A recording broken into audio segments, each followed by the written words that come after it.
नमस्कार दोस्तों, कैसे हैं आप लोग। उम्मीद है कि आप सभी स्वस्थ होंगे, खुश होंगे और सभी अपनी अपनी तैयारी में ईमानदारी के साथ लगे होंगे। और आज का वीडियो इस पे बेस्ड है कि स्पेक्ट्रम को हम कैसे पढ़ें। मेरे पास कमेंट आया था किसी का कि स्पेक्ट्रम को हम कैसे कंप्लीट करें और कितने दिनों में कंप्लीट हो जाएगा। तो देखिए, स्पेक्ट्रम काफ़ी मोटी बुक है, उसमें लगभग 1000 पेजेस हैं। तो उसे कंप्लीट करने के लिए काफ़ी टाइम लग जाते हैं। तो उसको पढ़ने का एक तरीका होता है। ऐसा नहीं है कि आप पेज टू पेज 1 से लेके 1000 तक आप पढ़ते चले जाएं और आपको पूरा कंप्लीट करना है, ऐसा नहीं है। उसके कुछ इंपॉर्टेंट टॉपिक हैं जिन्हें आपको पढ़ना है, और ये भी नहीं कि आप एक तरफ से पढ़ते ही चले जाएं। तो आज मैं आपको तरीका बताऊंगी कि आप कैसे पढ़ें कि स्पेक्ट्रम के जो इंपॉर्टेंट टॉपिक्स हैं वो आपके तैयार भी हो जाएं और ज़्यादा टाइम भी ना लगे और आपको बोरियत भी ना महसूस हो। तो आइए देखते हैं वीडियो में कि कैसे पढ़ना है और किन टॉपिक्स को पहले पढ़ना है और किन टॉपिक्स को बाद में पढ़ना है। ये है हमारी बुक स्पेक्ट्रम की, और हम स्टेट पीसीएस के लिए, मॉडर्न हिस्ट्री के लिए यही यूज़ करते हैं। और ये काफ़ी अच्छी बुक है और इसमें पेजेस हैं 1016, और इन्हें हम अगर पूरी पढ़ने लगें तो काफ़ी टाइम लग जाएगा हमें इसे पढ़ने में। काफ़ी मोटी बुक है, पेजेस भले ही छोटे हैं लेकिन इसे कंप्लीट करने में काफ़ी टाइम लग जाएगा। तो हम इसका एक सॉल्यूशन ढूंढ रखा है हमने, तो जो आपको मैं बताऊंगी। मैंने जिस तरह से पढ़ा था, मैंने सबसे पहले स्टार्ट किया था यूनिट 5 से। यूनिट 5 से ही मैंने स्टार्ट किया इस बुक को पढ़ने के लिए।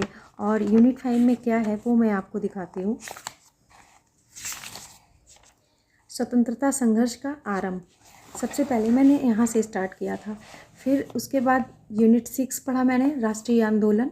उसके बाद 7 में है जन राष्ट्रवाद के युग का शुभारंभ। फिर 8 में है स्वतंत्रता एवं विभाजन की ओर।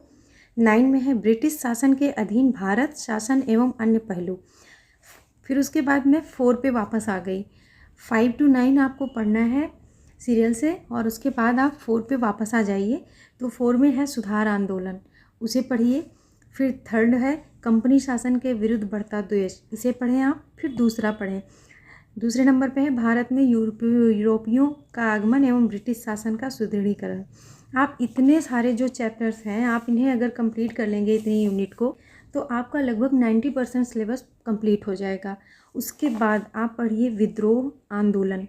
और विद्रोह भी आपको जो इम्पोर्टेंट लगते हैं उन्हें ही पढ़ना है। और वो इम्पोर्टेंट आपको कैसे पता चलेंगे, उसके लिए आप पीवाईक्यू का यूज़ करेंगे। पीवाईक्यूज़ में आप देखेंगे कि कौन कौन से विद्रोह ज़्यादा बार रिपीटेड क्वेश्चंस आए हैं, उनसे रिलेटेड आपको पढ़ने हैं।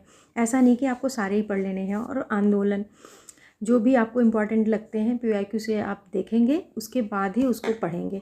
फिर उसके बाद नेहरू के नेतृत्व में भारत, इसे पढ़ना है। नेहरू के नेतृत्व में स्वतंत्र भारत आफ्टर नेहरू 1947 से 1964, आप इसे कंप्लीट करेंगे। और उसके बाद इसे ही आप बार बार रिवाइज़ करते रहेंगे।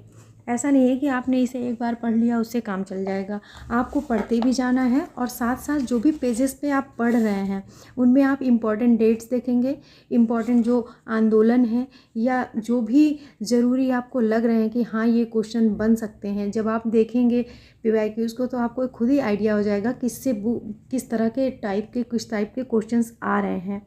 और जब आप एक बार पीवाईक्यू देख लेते हैं तो आपको आइडिया मिल जाता है कि इस तरह से क्वेश्चन बनते हैं। फिर आप उसी टाइप के जो है नोट्स बनाने शुरू करेंगे। जो इम्पॉर्टेंट डेट्स हैं, जो इम्पॉर्टेंट घटनाएं हैं, आप उन्हें एक एक करके नोट्स में नोट करेंगे। ऐसा नहीं, हो सकता है एक पेज पे एक लाइन ही हो जो कि इम्पॉर्टेंट हो हमारे लिए। ऐसा नहीं है कि हमें पूरी की पूरी बुक को छाप के रख देनी है, ताकि आपको रिवीजन में आसानी रहे। जैसे मैं क्या करती हूँ कि मैंने भी अभी बहुत ज़्यादा तो नहीं, अभी एक रीडिंग की, उसके बाद दूसरी बार मेरा चल रहा है अभी। और मैं जो इम्पोर्टेंट लगता है इसे स्टिकी नोट्स पे ऐसे लगा लेती हूँ।